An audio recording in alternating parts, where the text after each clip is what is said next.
How's it going, people? Welcome back to our Arsenal news show. This is course where I keep you updated with all the latest Arsenal news every single day. So before we do start, if you don't want to miss any Arsenal news, make sure you guys do subscribe to the channel for daily Arsenal content. Now, I've got some big news today. We start with Fabrizio Romano. Now, I spoke about yesterday about our players, 14 players went to, of course, on international duty for Arsenal. And the one thing I said is there's hope we say injury free.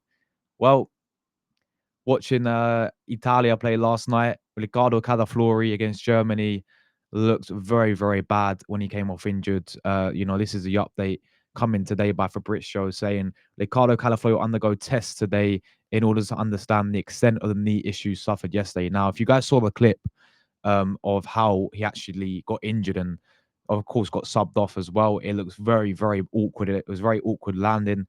He basically slipped over his knee and yeah, it looked very, very painful. Um, Now, even the manager Spalletti came out after the game and was saying they don't know, they have no idea how bad it is. The Calafiori even himself was asked how is he doing after it, and he said he doesn't know. He don't know how bad it is himself as well, which is never really never really a good sign when the player says that. Um, it seems serious. It does seem, I don't want to worry people or be a bit of bad news today, but the test will tell us all we need to know, really. And we're going to find out later today. So there may be a video out later today as well on the extent of the injury. I really hope it's only for a few weeks, minimal, because he's a big player, man. Like I know this guy gets a lot of criticism.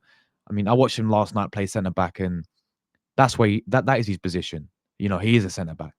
Um, it's just the injuries that let this guy down as well. I feel he's been. I think earlier in his career as well, he suffered with knee injuries.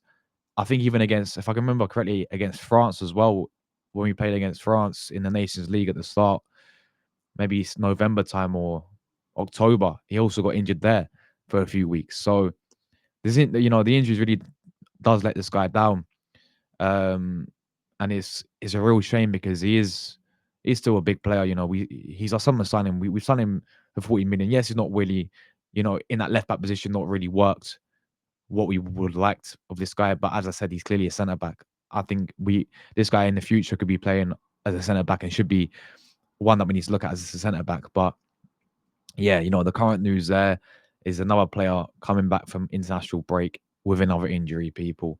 We saw it last international break with Odegaard getting an ankle injury and he was out for many, many weeks. And now it looks like Calafiori could be the same. I really hope it ain't because you know how bad a knee injury can be. If it's that serious, he could be out for the rest of the season, because we're in March coming into April now. Let's just be real of it. He could honestly be out. I don't want to worry people, but he could be out honestly for the rest of the season. So yeah, there is the latest news there. I'm not surprised. I literally said it in the video yesterday. Do not be so. I want us to come back injury free, but it's Arsenal. Of course we're bound to have these injuries, man. I just don't understand it really. But of course, speedy recovery, get well soon to Richie as well.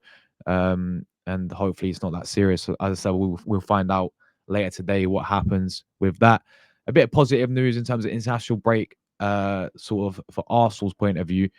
Mika Marino came off the bench last night for Spain in the final 10 minutes and scored a last-minute equaliser in a 2-2 draw with the Netherlands in the Nations League quarterfinals. During Timber was also unavailable, by the way, for the Netherlands. He had an illness, and David Raya did not play. I think Unai Simon was playing for him. But great to see Mika Marino still keeping up the momentum, still keeping up the form. I think he came off the bench playing midfield for them, to be honest. But this is what I noticed with Mika Marino is he does have these moments off the bench where he can change the game. Really, I think he's proved that too many times now. He proved it in the Euros against Germany. He got that last minute winner and sent Spain through to semi-finals.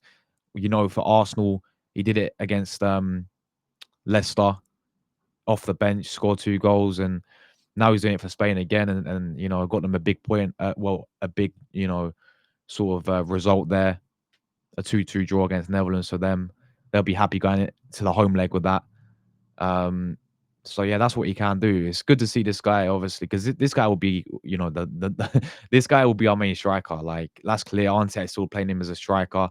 I think we all have our thoughts on him, and to be honest, I don't really blame him in terms of people look at his performances recently, and we know he's not a striker, but he's doing the best he possibly can, really. And that's all we can really ask for this guy. So I don't look into him why he's if he doesn't have a good game of playing as a striker. I don't think it's his fault. I think it's down to the manager for obviously playing there. But he can obviously come up with a few clutch moments here and there, man. So, yeah, some positive news there with Mika Marino. Obviously, some other international players who played yesterday for Arsenal. Saliba played with France. Didn't go that well for him. Um, in fact, I mean, there's a lot of debate about whether him and Kanate, Ibrahim Kanate at Liverpool, can actually work together in a partnership together. Because every time they played with each other, apparently they've been really poor. Pekka Marcano came on at half time for France, but still didn't manage to change the game around. They unfortunately lost that game for Saliba's point of view. Croatia won 2-0 in that one. Leandro Trossard was in action along with Zinchenko yesterday as Ukraine faced off against Belgium.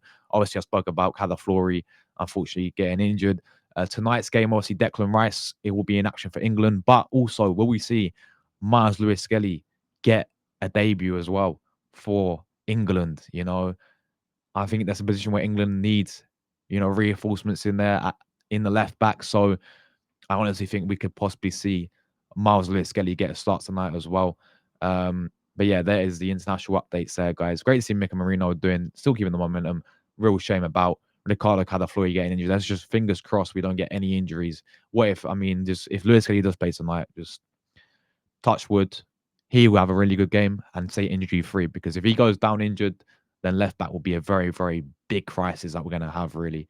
And also, my left back up there, Kieran Tierney, played for Scotland last night.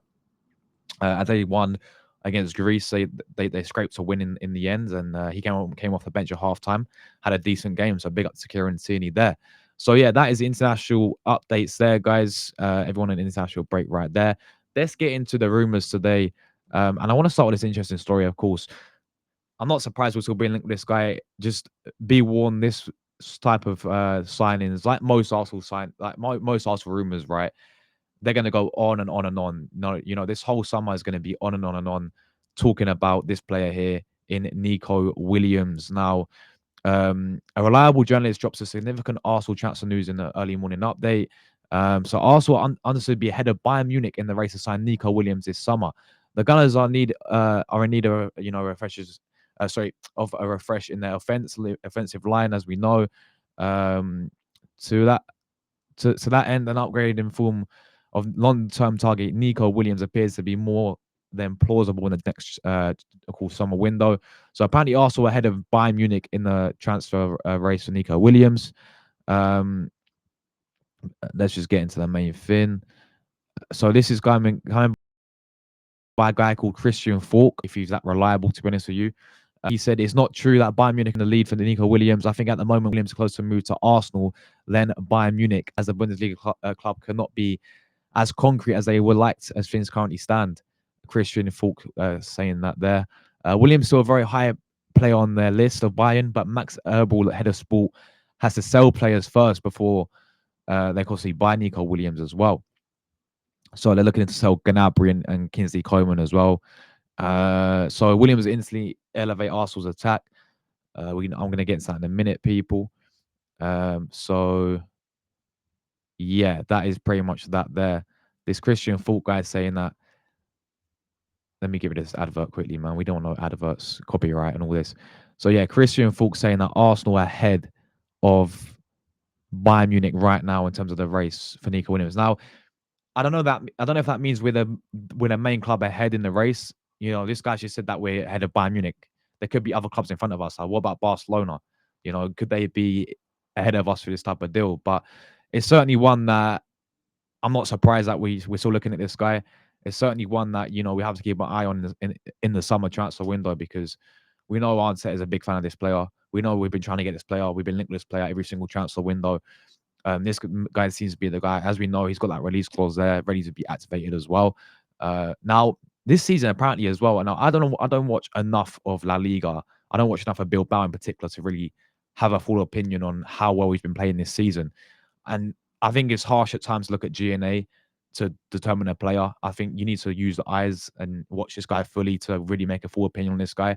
People may look at his goals and assists and be like, "Oh, he's probably underperformed." I do understand that as well. I feel like when you look into when you look into him this season, the goals and assists are awful. Like for his point of view, compare the hype he had at the Euros and look at him at Bilbao.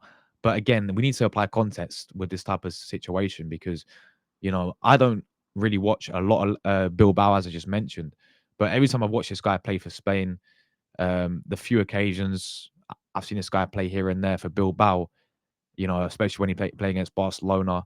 I think last season I watched that game against Bilbao and Barcelona, and he looked fantastic there.